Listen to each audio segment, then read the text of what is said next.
You feel this nervousness on the phone there? Sir, I've been trying to make an urgent phone call up there. Well, I don't think it's something I want to do on an overseas phone. You gotta make some phone calls. Hang up the phone. Prank caller. Prank caller. Ladies and gentlemen, welcome to Packernet After Dark.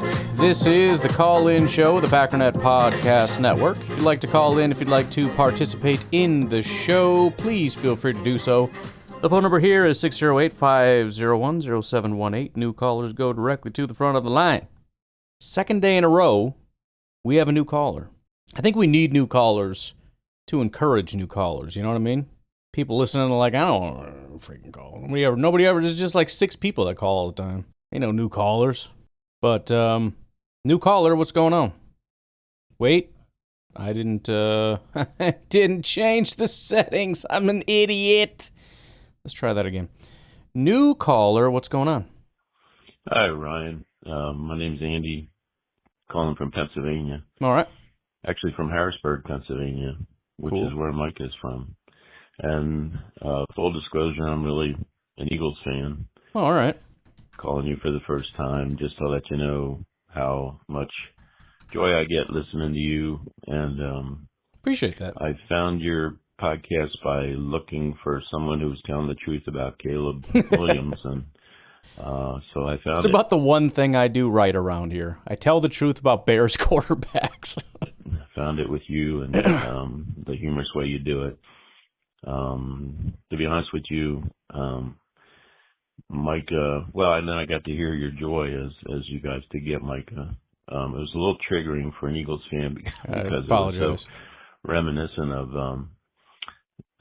the Eagles' stubborn owner who wouldn't pay Reggie. Right. But I was very happy for Micah that he got out of there, got out of Dallas and got to your organization. I was calling because, with all your great humor, I feel like you also do, you're a thinker, and I would love to hear you say something about why you love NFL football sometime. Thank you. Bye-bye. For sure, dude. I really appreciate the call. Too bad I can't give you a crazy name. It was pretty clear what you said. Sometimes I can play it off like I couldn't quite understand you, but that was pretty clear. But no, that means a lot. I love hearing when other fan bases call in. Like I said, we've got Vikings fans that listen on a regular basis, Bears and Lions and whatnot. And sometimes like this last game against Washington, one of the better compliments I've had was somebody message me and say something to the effect of that was like the best breakdown of our team that I've heard a rival fan give. So it's cool to hear that, and then to hear, an Eagles fan with no real vested interest in the Packers finding the show. That's awesome. I really appreciate that. It's a show that's not for everybody, but I feel like once my people find the show, they tend to stick around. You know who you are if you're one of my people. Why do I love football? It's tough to say, man. I mean, it's one of those things that's just kind of bred into you when you're little. I can't really speak to people who fall in love with football at a later time. I don't know if that's even much of a thing. I'm sure for some people it is, but it's kind of just a reality, something I never really contemplated. I will say, though, and I've kind of alluded to this a little bit over the last couple years, I'm trying to find more joy in football than I have been over the last several years. As much as I chastise Packer fans, and I'm sure this is true of Eagle fans and everybody else, but I've found that more and more over time, football is just a thing where I feel anxiety, and then I feel anger, and then if we win, I'm relieved. You know what I mean? It's just, you get excited, touchdown, let's go, and then anytime something bad happens, it's this frickin' team, the frickin' penalties, and what was that call? What was that play? What did it? And, for some people, maybe it's just, that's just what makes it great. That's awesome. I love that. But I had mentioned how, and maybe this is a function of Micah and just how much better the team is playing, but coming into it confident that the Packers would win, it was an intentional mentality. I tried to think about it in terms of being a player as opposed to being a fan of, rather than having this feeling of like, what if we lose, and like these freaking guys, And just, I don't really know how to explain it. It was just choosing to say, we are a dominant force. We are going to win. And if we don't win, oh well. We are going to pick ourselves back up. We are going to get better. We're going to come back next week and we're going to fight and we're going to punch and punch. You know what I mean? Like, it's trying to change the mentality a little bit of being a fan and not living on every single moment so intensely that one drop pass is like, well, there goes the freaking game, in the first quarter on the first drive, just stupidity. I don't think I was always that way. I'm assuming, I believe, I know I was actually a pretty psycho kid. I think I've told you before, my dad still jokes about how I was super, super, super superstitious. And, my dad would leave the room, they'd score a touchdown, I'd tell him, you can't come back in now. And it was kind of a joke, but also kind of like, seriously? If I left, I wouldn't come back. But, do what you got to do, I guess, if you want to come back and freaking ruin the whole game. But it just feels like it's 90% anxiety. And then in those few moments of first downs and touchdowns, you're excited. Everything else is anxiety. And at the end, a win is relief. And it just feels like it shouldn't be that way. So I know I'm not really answering your question. But again, the core of it is I don't know. I like football like I like cheeseburgers. Why do you like it? I don't freaking know, dude. It tastes good. But that is something I'm trying to work on and trying to figure out ways to be more intentional about finding joy in this thing that I say that I love, as opposed to letting it make me miserable. Because it can. It can be freaking draining, man. I'm sure a lot of you know what I'm talking about, where Sundays are just like, ugh. Especially after a loss. It just ruins your whole day. In fact, if we're being honest, probably ruins our whole week. But maybe being able to answer your question will help me in my pursuit. What is it that I love about football? Get back to the core of it all. But again, appreciate the call. Hope to hear from you again. Let's go back up to the top of the order, and we got Jersey Mike. Hey, Ryan, it's Jersey Mike. I'm listening to your podcast. I'll call you back with my thoughts, and I'm assuming it's going to be a while to even get to this one. All right. But right now you're talking about Tucker Kraft and how great of a game he had. And let me say something about somebody who's going to be completely unappreciated throughout this whole game. Big old number 88, Luke Musgrave. I think he came up with like 2 receptions, probably around like 30-ish yards or whatever. Maybe had a little bit more. He kind of had a quietly decent game. But what people are not going to realize until they go back to the tape, unless they already seen it, Luke Musgrave kept taking the top off that defense. When they did that post corner route, when he caught that ball pretty far downfield and he was wide open and it kind of looked like he went down to grab the ball. Actually, he might have come down with 3 receptions. Anyway, like that was set up when Tucker Kraft caught that like 40-yard reception, right? That was everybody going to Musgrave. And then when Musgrave caught that other one, it was like, safety's going to the same spot, and because he's expecting Musgrave to be there, and then like clockwork, he goes to the post and he's covering him, and then Musgrave just turns the corner and just goes for the corner. And then Love kind of underthrew it, but he was under a little bit of pressure, probably couldn't step into it, didn't have enough time to set his feet, whatever. But like Musgrave was wide open because they are terrified of white boy speed. Yeah. Look, Jordy Nelson you can reincarnated. Say what you want, but this Packers team might be the fastest team in the NFL. Right. Legitimately. Is that true? Because we've got low-key speed everywhere. Micah Parsons as well. Here's the question. Who's the fastest team in the league, and if it's not us, why? Anyway, go. Well, I know it was considered to be Miami, but, Green Bay has been building speed for a long time. Not just offense, but defense, too. You look at our linebackers. You look at now Micah Parsons is a game changer as far as the speed is concerned.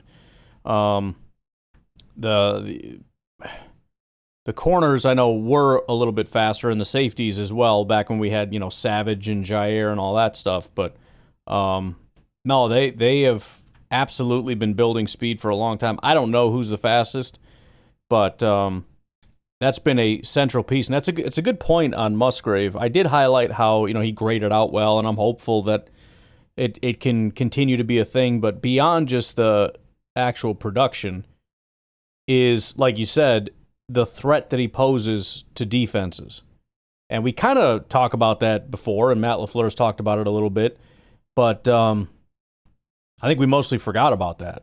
The fact that he is a speed threat. And as I said, I didn't go back and watch Musgrave. I did go back and watch Golden. At least I started it. I'm making a video on it, and then I got sidetracked, and I never finished it, and we'll see if I finish it. But, yeah, Golden, the exciting thing about that is they are using Golden a lot like Christian Watson. So it's like we do have that speed element at receiver. And now, I mean, based on what we know about him, but also from your observation, they're using him in that way. And that is such strain. And it's really dangerous because, like I said, Jordan has been blitzed about more than any quarterback in the NFL. It's a dangerous game to play if you're going to not only load up the box, but bring extra guys. I mean, and Jordan has proven he's not afraid to uncork that thing. If he can start connecting a little more with Golden and with Musgrave down the field, stressing those deep parts of the field, they're not going to have a choice but to back off. And if they back off, now we start working the belly. Now we start running the ball. Now we start getting Tucker Kraft underneath and even Golden underneath and Romeo. Like, you know what I mean? It's that damned if you do, damned if you don't thing. And, I mean, we're winning. I think we are punishing them for doing that. But I think that's why we're seeing such a crazy amount of deep passes from Jordan. It's always been pretty crazy, the amount of deep passes from Jordan. But I think it's exceptionally high. And, I mean, look how lucky they got that we didn't get 2 extra touchdowns from Golden. I mean, we could have buried them. So, it's like Matt LaFleur even talked about in his press conference. Even missing those throws, just putting it on tape has gotta make people nervous. If you're Cleveland and you're looking at that, do you really want to do that? And I'm guessing they won't. I don't know much about Cleveland, at least not yet. We'll do our deep dive thing at some point. But, usually when you got a guy like Myles Garrett, you want to bring 4, right? That's one of the benefits of having a guy like that. So if you're going to bring 4, you're going to end up keeping a few people back, theoretically. So I would guess that having a Musgrave and having a Golden is going to scare the crap out of you to where you're going to want to play back. And so the Packers are going to probably want to work underneath. But yeah, that's awesome. Very excited. And like you said, it is flying under the radar. And it would have flown under the radar for me if I didn't look at the PFF thing. One of the things I look at tomorrow, and we kind of did this before when it was just the Packers that had played and nobody else did. But now that we have 2 weeks worth NFL wide, I think it's still number 1 and number 3 tight ends in the NFL looking at PFF receiving grades. I think it's something like that between Tucker Kraft and Luke Musgrave. And I can't even honestly remember which one was on top and which one wasn't. But, I mean, look, I'm hopeful that he can still break out. I've been saying that for a while. I have almost given up on that dream, but, he's faced a lot of injury stuff, and I think that the potential is there. And kind of like Devontae Wyatt, it's there. It's possible. It can happen. You just want it so bad. And now you look at Wyatt, and it's like, bro, I think it's going to happen. I think this is Wyatt breakout season. And it's going to be tougher for Musgrave because there's so many weapons, but it's still entirely possible he has a very good season. I mean, with an improved Jordan Love and with all the different weapons and Matt LaFleur able to kind of just get in his bag a little bit, maybe we have to tweak some things because of offensive line. Hopefully they get healthy here. He seemed relatively optimistic on Zach Tom and Banks, at the very least saying, it's possible they could play this week. But otherwise, as long as we're full strength and we got all the boys out there, I think there's a lot of opportunity. Again, I don't know that anybody has a massive year. I mean, Tucker is kind of on the warpath right now, but I'm guessing everybody's going to take their turn. You're going to have a big Romeo Doubs game, a big Golden game, maybe a big Musgrave game here and there mixed in. But outside of the overall production numbers, I think he's going to have a big role if he can stay healthy, which is the biggest thing for him. Same with Watson. I mean, it's just, if you can stay healthy, I think you can be a big part of this offense. So that was a good catch, because again, some of these guys like Golden are going to fly under the radar, and I think a lot of the production we had was from guys like Golden. Golden was playing that Christian Watson role, and even though he didn't catch anything, he's drawing the defense away to help throw and clear out space underneath.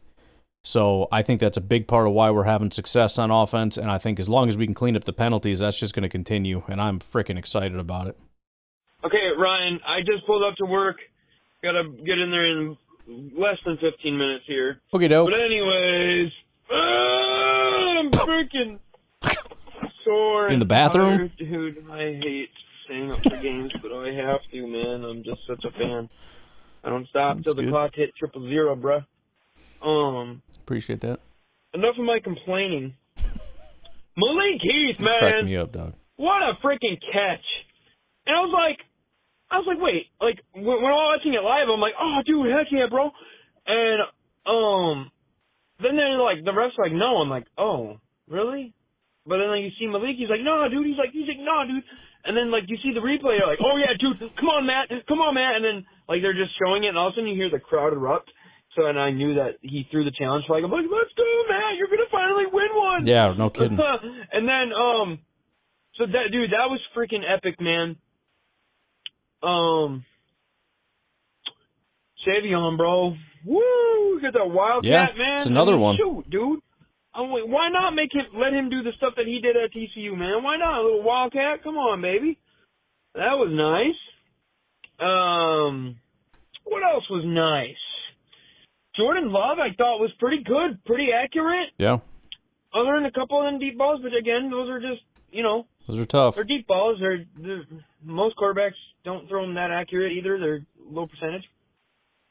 And I'm just trying to think of offensively, what was other things. Yeah, Dobbs, dude, that's our dude, man. Enough of this bullcrap about him getting traded. Come on, man. That's bullcrap. He's our guy. He's staying. He's looking good. If they trade him, I'm gonna be kind of mad. And Musgrave was involved pretty good. I mean, he got a good couple chunk plays. Sure. It was great. So all good. Honestly, I need to get going here. I gotta go back. I gotta go to work. And Well, don't let me keep you. And when I get home, I'm gonna try to take a nap and feel better, and then just watch all things about the Packers from the game, interviews, everything. So hope you guys have a great Victory Friday and a great weekend. God bless. Go Pack Go. I don't know how anybody could not be having a great time right now. Everything is working. Like I said, even as sloppy as things got, the offense still put up 27. The offense was significantly behind the defense and was making a ton of sloppy mistakes and still put up almost 30.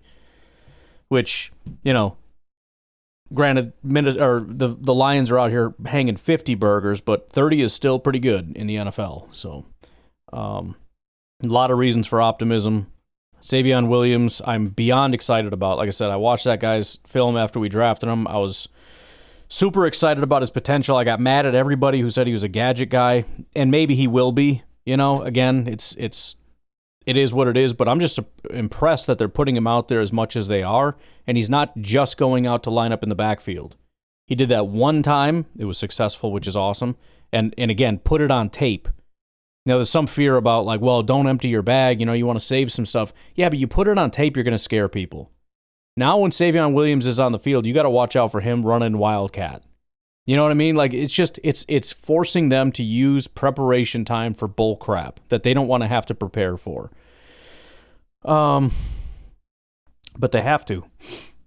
And I just think the Packers have built a team that can stress you in so many ways, offensively and defensively. It's really, really difficult to stop them.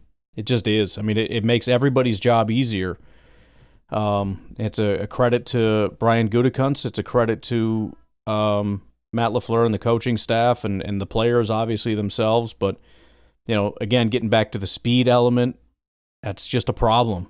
Even when you got guys like MVS, who were not the greatest receivers, just having the speed is dangerous. And like I said, I was a huge fan of Golden once I saw how good he was just with his routes and his hands and everything. And I said, if the speed ends up being real, this guy is going to be a freaking problem. And the speed is very real. As some people are starting to get pissy about stuff and, well, look at these other rookies and their yards and all that. And it's like, I'm telling you, don't worry about it. First of all, just like what I saw with Christian, and I know Christian hasn't always been like 1,200-yard type of guy, even if he was healthy all year, but the guy is open all the freaking time. He's such a clean route runner, and again, with his hands and everything else, they just, I don't even want to say they got to figure it out, because right now Matt LaFleur has just got so many toys to play with, and he's kind of going safe with the guys that he knows. But I think, like I said, and I kind of made this prediction anyways, that eventually over time he would become the number one. It wouldn't be day one. Day one, they're not going to come out and have him be, the top guy. Even if Matt LaFleur wants to lean into that, Jordan has a comfort level with guys like Dobbs and Reed. But over time, they're going to figure out ways to use them as things get put on tape. They're going to find out things that work for the offense with Golden, things that work for Golden with the offense. And Jordan's going to develop a little bit of comfort with Matthew Golden, and that'll eventually start to pick up. And I think with Christian, well, there's two things. With Jaden Reed going out, obviously that helps Golden in his opportunities. But even beyond that, I think getting Christian back could be massive. And in 2 weeks, we're going to start having those conversations, because that's when his practice window opens. It's early, but those conversations are going to start. But the reason I say that is because Golden kind of has to fill that role of the speed guy that stresses the defense. When Christian comes back, believe me, they're going to play with his speed a lot, but they're not going to have to. And they're going to allow him to run some of the underneath stuff, and I think he's going to just frickin' tear some stuff up. And I think Watson, a big fan of Dobbs and Reed and all that, but Watson and Golden on the field at the same time is a level of psychotic craziness that is just going to bring absolute pain to defensive coordinators. Because I don't know what you do. I really don't, but it is a terrifying thing. All right, let's take a break. We got Jared, the Uber driver, on the other end.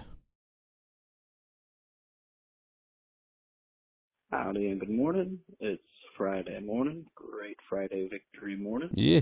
It's Jared, the Uber driver from Texas. I'm so happy that we pulled it out last night.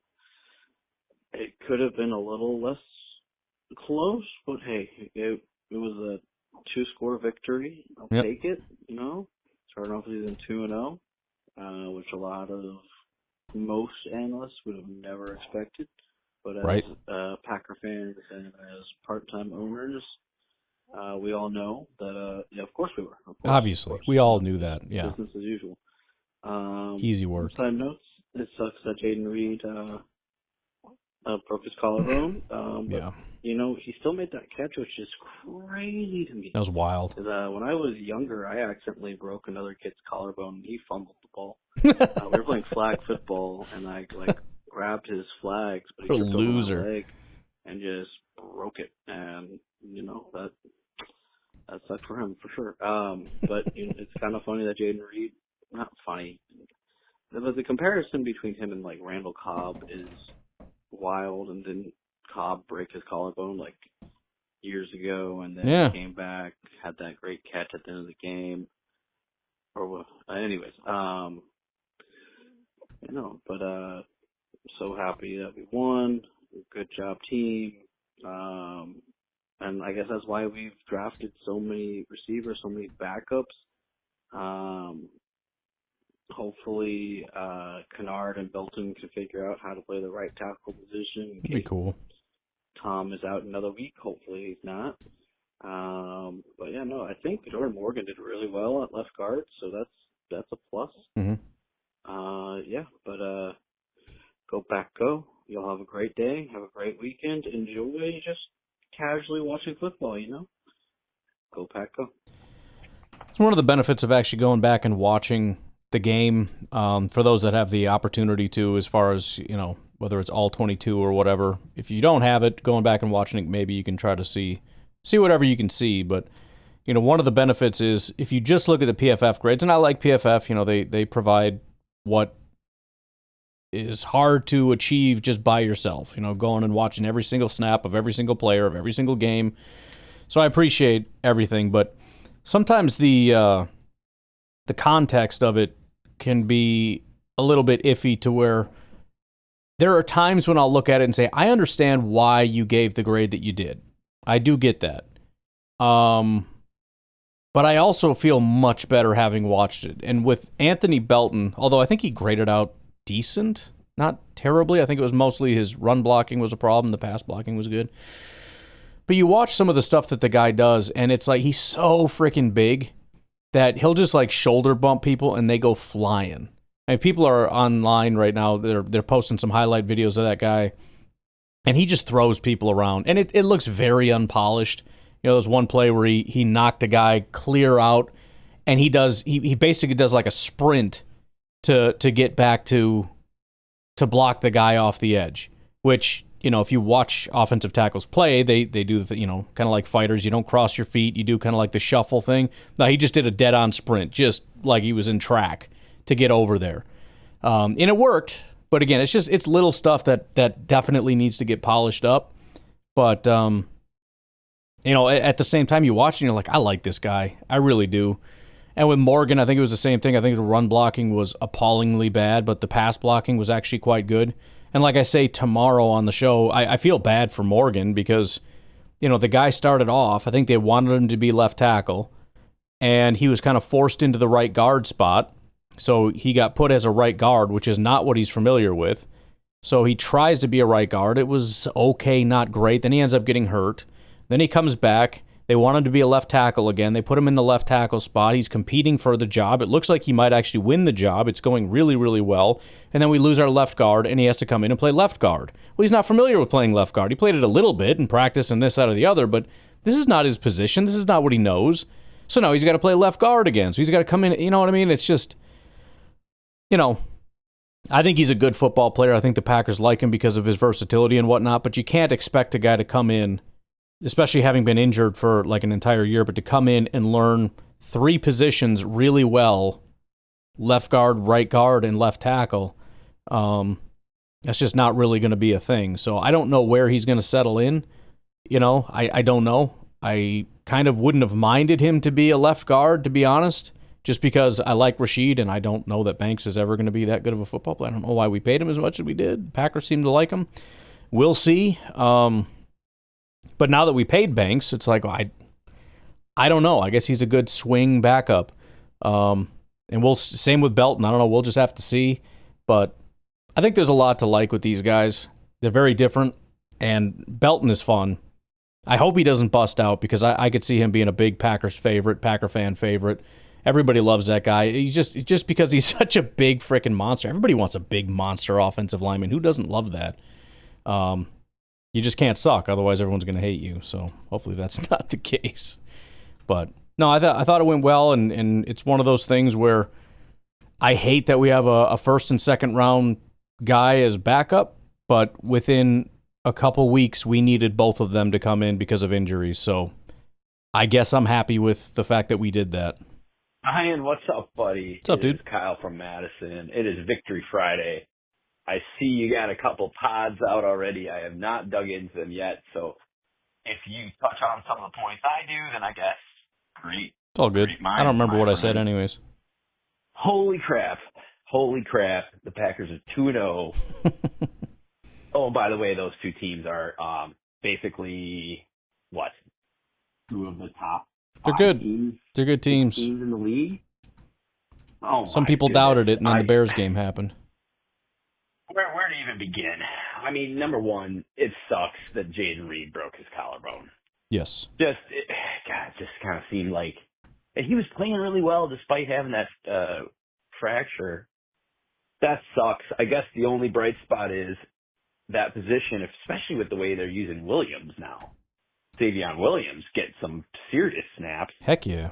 And then you got Watson coming back. So, you know, let's hope that's the only injury to major players this year. But yeah, that just sucks. There's nothing else I can say about it. But for the Packers offense to go out there, down 2 starters on the offensive line, and do what they're doing, yeah, man. Tucker Kraft, I mean, what can you say? This guy appears to be, and God willing, knock on wood, if he can stay healthy. He gave us a scare there for a second when they said Tucker Kraft on one knee. I was like, oh, God, not another player, not Kraft.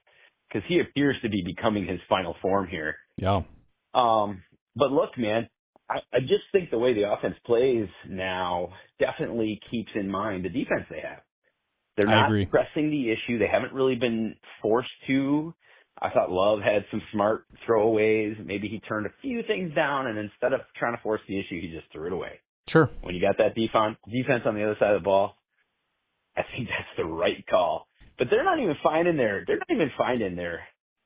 fifth gear yet. Right. Once he starts connecting with Golden on some of those routes, I mean, this thing, we're just looking at the very beginning. And on the gotta have it drive there when it's a 7-point game, LaFleur digs in the bag and he's running Wildcat. He's running all kinds of crazy misdirections. I freaking love it. I'm going to call you right back. Hold on. Well, and that's one of the things, and hopefully we get that video out soon, but looking at, there's only 22 routes that Golden ran, so it shouldn't take too long. But, you know, there are plays there where Jordan is playing a little bit cautious, a little bit safe, and I think that's a coaching point. I think he's probably right to do so. You know, there are times when you, for example, you've got those routes, and I'm stupid when it comes to these things, but sort of the levels routes where you've got guys running at multiple levels in the same part of the field. And so you've got the tight end slipping out to the left off toward the sideline, and then you've got Golden kind of doing the same thing, running a deeper out. So you got both of these guys kind of running toward the sideline over there. And so Jordan, he's going to roll to his left, and he's got a guy in his face. Now, Golden is wide open, and we're talking 15, 20 yards down the field. But in order to throw that pass, he would have to take his eyes off of Tucker, who not only is right in front of my face and wide open and can turn up the field and run, but if that throw is not there, if he fell, if he's covered, if whatever, now I look up, and now I got to come back to Tucker, and that could be gone, and now I could be getting sacked. So Jordan is being good in that he's being decisive, and he's saying, there's my throw, I'm just going to go ahead and do it. But to your point, those throws are there. And if we get our offensive line fixed up and teams stop blitzing us so much, because that's what a lot of this is the blitz is there, so he's got to make those quick reads, whether it's a throwaway or a dump-off pass or whatever. So he's not getting to those other reads where Golden is a little further down the field and wide open. And when that pressure calms down a little bit, and Jordan is one of the most pressured quarterbacks in football, which is very rare. That really rarely happens. The Packers have very good pass blocking and have for what feels like my entire lifetime. I expect that to calm down, and when that does, those throws are going to be there, and Jordan's going to see it. He's going to be like, let me take a peek downfield real quick and see what's over there. And it's going to be great news when he does that. Kyle, part two. Hey, yeah, sorry about that. But yeah, when the Packers have got to have it, I thought the play calling was amazing. Yeah. I thought LaFleur dialed up exactly the right plays. They converted a couple third downs on what, they had been dominating the game, but look, if you don't get points there, it's no bueno. And to get 7 there, I believe that was the drive that ended with the Tucker Kraft touchdown, which was amazing as well. So offense, I mean, look, the sky's the limit. Talks about Reed. Maybe we get him back this year. Kraft looks like he's ascending.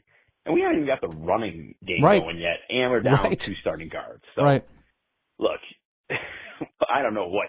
Yes, there's things you could point to. But, I mean, considering it's week 2, there aren't too many offenses rolling perfectly right now. So we're looking pretty damn good defensively. And the fact that week 1 wasn't sloppy is encouraging.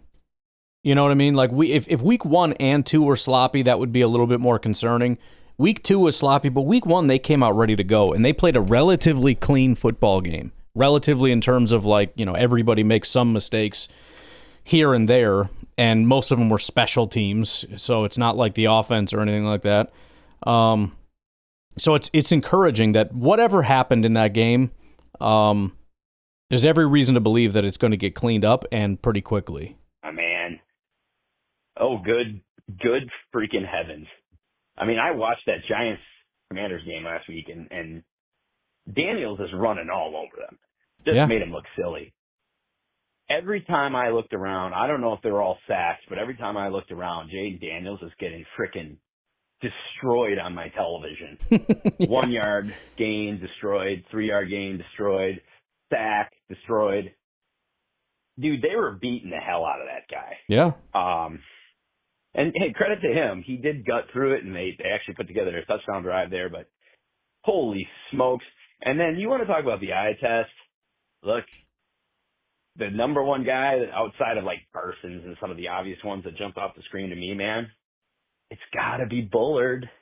Bullard's looking good. I mean, every time I look up, here's Bullard just late. PFF is really upset with him about something. I don't know, and I haven't gone back and watched all his snaps. I mean, I hate to say it, I'm getting to the point this year where I'm ready to just not do PFF because I'm having such a good time and they keep harshing my mellow, if you will. But I'm excited about Bullard. I love how fast and physical he's playing. He's playing downhill football. I think, like a lot of our corners, what's happening right now is suiting him. He doesn't have to cover the whole field. He can back up and keep his eyes downfield and play downhill football, and I think he's thriving in that. He's looking incredible to me. And once in a while you get those situations where I don't really care what PFF says. I'm happy about the way that they're playing. And I feel like that's everybody on the team right now. Like, there's really nobody that I'm upset about. And so everybody that doesn't have like an 80 or 90 PFF grade is just pissing me off. Because you're just being a nitpicking idiot at this point. The lumber on Daniels or on somebody. Every time there's a big hit, I'm like, who is that? Yep. Who's that? Oh, it's Bullard. It's freaking Bullard. Yeah. Just arriving in a bad mood and administering just punishment. I was very impressed with his game. I'm sure PFF will give him like an 11. Exactly. Don't care. Edry Cooper arriving in a hurry, violently. Again, PFF will probably give him like a 30. Don't Correct. care. Parsons, not even, close to 100% yet. Still ridiculous what he does. Gary was a monster. I think Van Ness is really, really, really, I mean, again, knock on wood, but he looks like another guy that's about ready to take his final form. So, right. Bro, this is great. We get to go into, I mean, I was dreading if we were to lose this. Now we get to go into the weekend. We're 2-0. We look like we're a top 3 in the NFL team.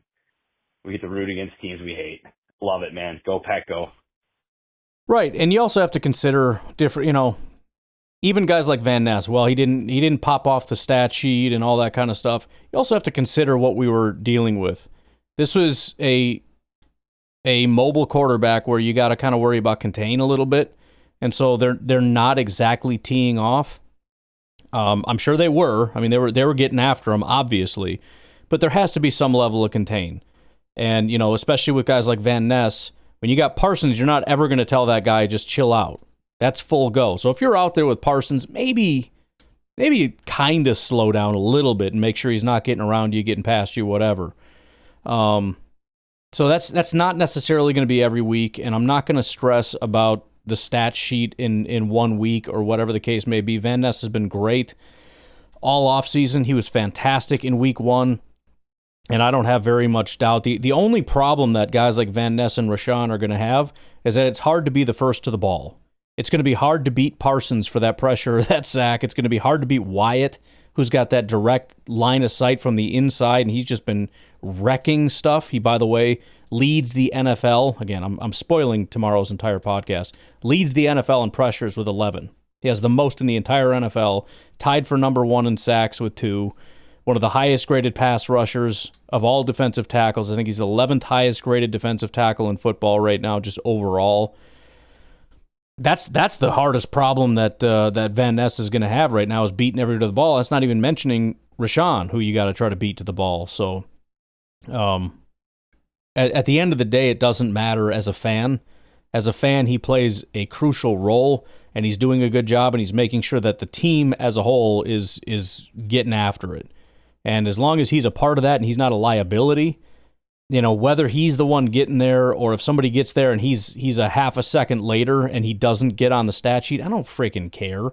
He's one of the guys out there just wrecking offensive linemen, terrorizing everybody. I will say when there's somebody that I'm not super thrilled with, and there's nobody. Quay missed that one tackle that was pretty egregious, and it looked ugly, and he made himself look kind of stupid on that a little bit, and it brought back some bad memories of Quay missing some pretty ugly tackles. But I'm not going to get down on Quay, who's actually looked very good all year, who started to look really good last year because of one missed tackle. I know it went for a touchdown. I get that. But he can't really help what part of the field it was in. He made a mistake. It was one bad miss. But legitimately, I just, there's nothing. I mean, maybe Sean Ryan is not the greatest offensive lineman in the world, especially after this past week. But again, even the offensive line, it's not the easiest thing when you've got 2 offensive linemen out. It's a communication thing with all your other offensive linemen. You're also being blitzed nonstop. That's obviously a lot harder than a 4-man rush. So, I mean, eventually there'll be somebody that I'm just like, yeah, probably should do better than that guy. But right now, I'm beyond happy with everybody and what everybody is doing. So, it's looking good. And we got Cleveland next week. You can never rule anybody out, but, you know, I'm not feeling bad about it. Let's put it that way. We'll take our final break. We'll come back with a little bit of Nico. Ryan, how the heck are you doing? It's Friday afternoonish. Not working today. Just reveling in it, listening to different podcasts. Hopefully mine is one of them. I mean, here's, I was kind of thinking of, obviously Parsons has helped. Duh. I texted a buddy of mine who we always talk football, and he's older than me, very knowledgeable about the sport, probably one of the smartest football guys I know. It's funny because he's a huge Cowboy fan. And, he used to tell me back in 2012, 13, 14, how he hated Aaron Rodgers. I thought it was a person, like, really? And it's just because he, was a Cowboy fan. And he told me back then, he said, Nico, I've been watching football since the early 60s. So he's seen everybody. And he said he's never seen a dude be able to just flick it like Aaron Rodgers. Oh, I know. And hey, now that it's been 20 years later, I agree, He's a one of a kind. But, so obviously Parsons, I got sidetracked. Obviously Parsons helped. But in a way, it's like, is he the only reason why all of a sudden everyone's playing better? I mean, maybe, right? But I mean, I thought a lot of people were kind of coming into their own anyways, right? Sure. I mean, like, Gary and Van Ness, yeah, I think they're doing great now, but they're doing good stuff even when he's on the field. It's kind of a bummer that they waited till now to look like the dynamic duo we wanted them to be. Because now Parsons will get blamed for it. When I really think, let's say we just started the season without Parsons, and maybe got him, after 3 or 4 weeks or whenever the trade deadline is, I still think they would have been just banging, right? Luke Van Ness is looking really good. But, Luke. Everything, the backfield, the cornerbacks. Clearly, the way you want to improve your quarterback situation is get the quarterback in 2 seconds. And man, Parsons just, I think I said I never watched him a ton because I only watched him when we played the Cowboys. Right. And he's so unique. But I was also kind of thinking, now there's all this, we're going to lose Halfley. Well, let's say you're Halfley, and let's just say we win the Super Bowl this year. Look at our team. Everyone's coming back, right? Especially on his side. Hang on. Well, yeah, first of all, there's no doubt everybody's benefiting. But I also think you're right that there are some guys that were kind of coming into their own. Lucas Van Ness was, Wyatt potentially could have had a big year 3 breakout kind of a thing no matter what. But, there's no question that as good as they were going to be, it's probably not going to be this good now that this guy's here. And ultimately, I don't really care. It is what it is, and I'm going to give him credit. Van Ness is awesome. I'm just going to say he's looking awesome. It's you want to say that he sucks and it's actually just because of Parsons or what? Fine, that's your call, I guess. I don't really care. I'm not doing that. But yeah, as far as Halfley, look at Ben Johnson. He was incredibly in demand, and he's like, I'm going to hang out here for a little bit, and he just kind of kept putting it off, and he kept staying there. And then he finally decided to go do it, and look what happened. I mean, you think guys aren't watching? He had a great situation. And the Lions potentially could have gone on to win the Super Bowl this year. Who knows? Why not stick it out and win it? I mean, maybe the Packers end up winning and that changes the equation a little bit or something. I don't know. But, do you want to leave a great situation with great players that you know is going to be fantastic? Because the problem isn't just that, if things don't go well, then whatever. You might not just fall back into defensive coordinator. Some of these guys, it's not that simple. You go to be a coach, you get fired, and then you end up as some kind of like defensive assistant somewhere. Maybe you end up going back to college. I mean, do you want to risk that? I mean, it's not a bad gig what you got going on right now. You get to do the job that you love. You're making a lot of money doing it. I don't know, man. I don't know if it's just going to be so obvious that he just kicks it and goes and takes a head coaching job. It's going to depend on what he wants to do. Might depend a little bit on how the Packers look, but the last time we saw something like this was Fangio. And I mean, granted, I guess Fangio's doing pretty good now. He eventually came full circle, but he went and did the head coaching thing. It was a disaster. He went to go be a defensive coordinator somewhere after that, and it didn't go very well. He finally made his way back to the Eagles, and it's looking pretty good. But I don't know, man. That's the other fear, too, is, the NFL evolves. So I don't know how in demand as a defensive coordinator he's going to be. He probably will be, but it might not go as well. You're not going to have Micah Parsons on your team unless we're lucky enough to get him back here. So, it is a risk, I guess, is all I'm trying to say. It's not a simple decision where it's like you go do it, and if it doesn't work, you're just back to being a dominant defensive coordinator again. Sometimes it's just the situation. It's kind of everything together that's making it as good as it is. It's you, it's the team, it's the scheme, it's the time. The NFL is ready for your kind of a system, and it hasn't evolved past it yet. And it's the players that fit your scheme, and it's having the dominant players like Micah Parsons. It's just a little bit of everything. And you're certainly risking losing all that pretty quickly if you screw around with that. But I don't know. That's a later problem. We'll see how it goes. I think there is a decent enough chance that he could be back next year, as much as it doesn't seem like it, especially if we don't win the Super Bowl. Because he's going to want to get that ring, and he's going to know that it's very possible that we get it next year. The defense will be the same next year. I mean, would you want to leave with this stacked? Right. If we win and we're the youngest team, probably won't be too far off being the youngest team next year, too. I mean, how many Super Bowls could we win in a row? I mean, hello? Right. It's just a great feeling. It's like like I said, all my hopes and dreams have come true. Football hopes and dreams. And then, Parsons coming here. The knock on this place is that it's Green Bay, there's nothing to do,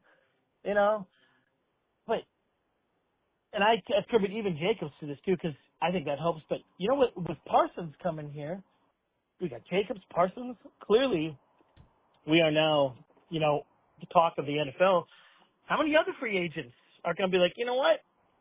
I want a piece of that. I want to go there. Yeah. The people, the fans, just the whole team dynamics. We've heard it from years when, guys leave our squad and go to other teams. Like, there's not a lot of organizations like the Green Bay Packers. So I don't know. I'm just literally just sitting here, just letting everything. I haven't gone on like a torrid search where I look up what other football fans are saying about the Packers, like Cowboys podcast, and I'm sure you've got some clips. I'm really looking forward to some not necessarily laughing at the enemy, but just hearing what other people are saying about the Packers. I mean, it's stuff we've all said could be if we had 4 or 5 other players kind of step up, which they have. Like I said, is it because of Micah Parsons? I mean, it could be. But, he doesn't affect Tucker Kraft. He doesn't help, Malik Heath. make toe tappers at 45 yards. Right. That's another thing, too. Defensive coordinators. Not only do they have to. I mean, Christian's coming back soon. It's a bummer we lost to Reed. But, Christian's coming back soon. And not only will other teams have to stop our cheetahs on defense, then they're going to stop our cheetahs on offense. Like, I tell you, this could be just like the perfect storm. So, I don't want to get too hyped up. What if something bad happens? Because it can. It is football. I'm just going to ride the positivity till it becomes less positive. And if that takes till after the football season, I'll be okay with that. So, anyways, freaking go Pack go, man! What a two teams we should have really. Everybody said we're gonna lose to, and I think they forgot how good Jordan Love was. Yeah. But he's reminding them, So, anyways, go Pack go! I'm gonna go eat some chicken. Well, yeah, and it's like I said, just enjoy the ride. You never know how long this is going to last. Not only this year. I mean, a devastating injury could change everything really quickly. But also just, it could be in 2-3 years from now, for whatever reason, we're just a bad team. Who knows what could happen in the future. I mean, maybe this is our final run for however long it lasts. Let's say it's 5 years with Jordan being on top and all that. Let's say we win 2 Super Bowls or something. I don't know. But who's to say for the rest of our life the Packers aren't in the basement? I mean, a lot of teams, they go down, and they go down hard, and they stay down. Who knows how long the drought is going to be whenever it ends up hitting? So, you're always going to look back on these times as the greatest times as being a Packer fan. You might as well enjoy it. All right, folks, I think I'm going to call it there. I got to figure out which of the J.J. McCarthy diss songs I want to drop for you, but otherwise, I hope you guys have a great rest of your day. I will talk to you tomorrow. Have a good one. Bye-bye. Burn slow like that ankle spray. Watch you limp off in the rain. Prime time expose what you're about. JJ stands for just joking now. Just joking now. What's good, sophomore? Yeah, I saw you last night. 6 sacks deep, throwing picks left and right. Comeback kid, man, that story expired quick. One good quarter don't make you legit, you trick. 11 for 21, that's your completion rate. Sam Darnold went 14-3, checkmate. You replaced excellence with excuses and pain. Now Carson Wentz starting while you ice that ankle sprain. They called you Michigan's champion, where'd that go? National title to getting sacked by nobody's though. Your daddy O'Connell can whisper you to greatness when Atlanta's third string has got you looking weightless. Process development, all them fancy words for a QB who fumble snaps on 4th and 3rds.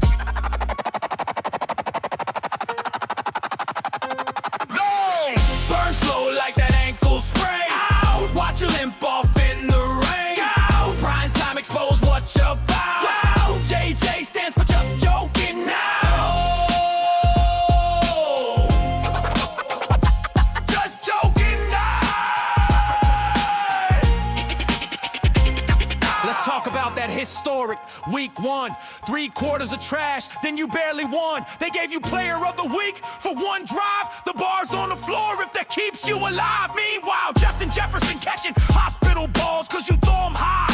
When the pressure calls, Adam Thielen came back just to watch you fail. Jared Allen's Hall of Fame night turned into your jail. Born a father Thursday, buried Sunday night. Your son's first memory, dad can't throw right. Flip a switch between the lines. Boy, where? That switch been broken since your meniscus tear. Year 1 on a scooter, year 2 you're hobbling again. Glass knees, glass confidence, where does it end? You ain't Steve Young, stop the comparison please. Steve could actually play through the first 3. Unprecedented season, yeah, unprecedented bad. From 10th pick to bench warmer, second year, that's sad. Kevin extending contracts while you extending plays into sacks. Fumbles, picks the McCarthy way. They built this roster quarterback proof, they said, cause they knew you'd leave the offense dead. Harrison Smith deserves better than this. Jefferson's prime years wasted on your hit or miss. Minnesota nice, nah, Minnesota fooled by a Michigan boy who got professionally schooled. That